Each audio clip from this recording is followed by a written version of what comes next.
Mechanical nerds.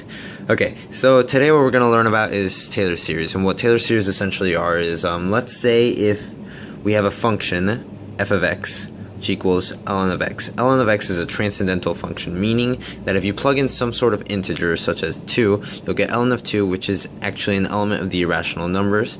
So let's say if you put ln of 2 into a calculator, you're going to get a huge number where you don't know where the decimals ends, and you never know what the actual most accurate version of this number is, besides ln of 2, which isn't really a number. So what we're going to learn about is what the calculator actually uses, the program that it uses for it to calculate these things. And you know, obviously since it's a calculator, it does it really quickly. So we're just going to learn the long way because we want to be smart like that. And basically it just takes the normal function and it turns it into another function that is a series of this formula, f to the nth derivative of a times x minus a to the n times n factorial. Yeah, okay. So it takes that and it turns it into this whole formula thing right here, and this is just the series expanded. And if you actually look at it, it's x minus a to the 0, and then x minus a to the 1, x minus a to the 2.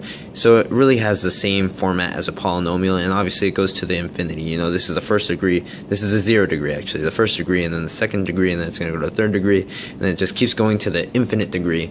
And the closer that you get to infinity when you calculate, let's say you plug in x equals 2, just like we did over here. When you plug in x equals 2, this is going to be evaluated, and the closer that you get to infinity, the more accurate and precise that this measurement is going to be. Not measurement, this answer is going to be. Okay, so let this focus for a second. And also, a is just some random value that you use, and that'll lead us into the Maclaurin series. The Maclaurin series is just a subset of the Taylor series, where a, this value, just equals 0. It always equals 0. That's what makes it a Maclaurin series. So then the formula that we had before, it's just going to turn into f to the nth derivative of 0 times x to the n over n factorial. Okay, so that's the basic concept. Now let's get into the actual problem, which is actually a fairly tough problem. Yes, okay. So we have the function f of x equals the square root of x plus 1.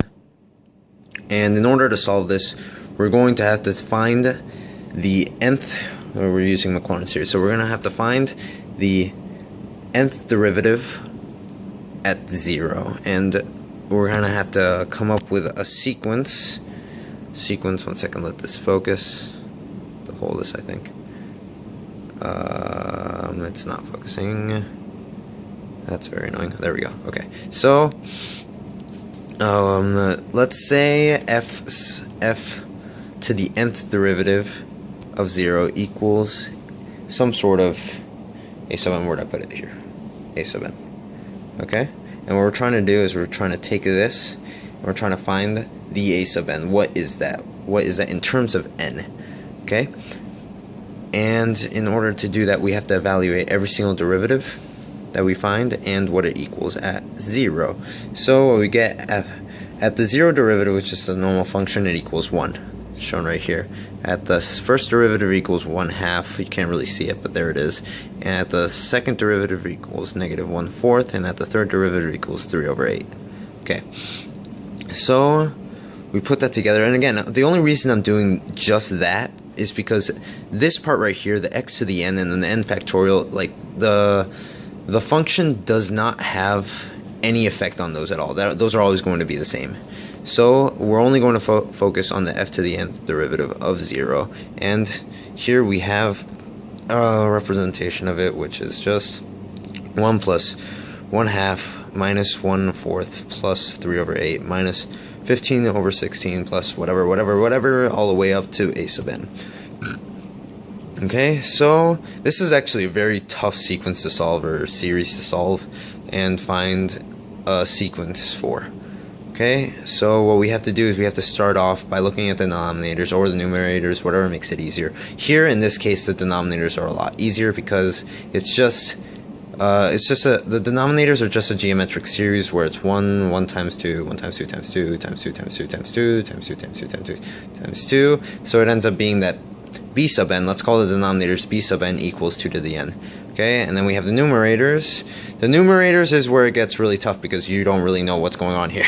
Here, honestly. The first three, you have no clue what's going on. Or at least I have no clue what's going on. And then we get to the next couple of terms, and I began to see that there is a factorial type. There's a factorial type pattern going on, but it's only with odds. It actually turns out that there is a term called double factorial. Yeah, double factorial. Wow. Okay, that goes into k, and that is defined as k times k minus 2 times k minus 4, all the way down to 5 times 3 times 1, and that's only if k is greater than 0 and k is odd. And then we have k times k minus 2 times k minus 4 times times 6 times 4 times 2, and that's only if k is positive and even. And it kind of makes sense because if this is odd, then k minus 2 is going to be odd, then k minus 4 is going to be odd, and it's going to go into odd. And then here, if it's even, then k minus 2 is going to be even, k minus 4 is going to be even, and all of these are going to be even, and they just end up being multiplied by each other. And then we also have that if k equals -1 or 0, so -1 double factorial or 0 for double factorial are going to be 1, right? And that's what leads us into how we're going to solve this. So let's say k equals 2n minus 1. That's going to make it so it always equals an odd number, because something times any number times an even number is going to be an even number, and then minus 1, it's always going to make it an odd number. Okay, so that's what leads us into the number pattern. That actually doesn't work for this specific pattern, but I do not have time to explain how it does work. So let's say the number pattern is this, and this is what the numerators are going to be, and this is what happens when we add in the -1 to the n. So this is a very long, tedious proof to show how 2n minus 1 double factorial equals 2 to the n factorial over 2 times 2 over 2 to the n times n factorial. And yeah, I do not have time to explain that at all. So this is what c is going to equal in the end. So when we plug everything in, we end up getting that a sub n equals -1 to the n times 2n factorial 1 over 4 to the n factorial times 2n minus 1. Then we put it all in together to get this final answer. And you can pause it if you want to see what it actually is. But yeah, I'm out of time. See you guys.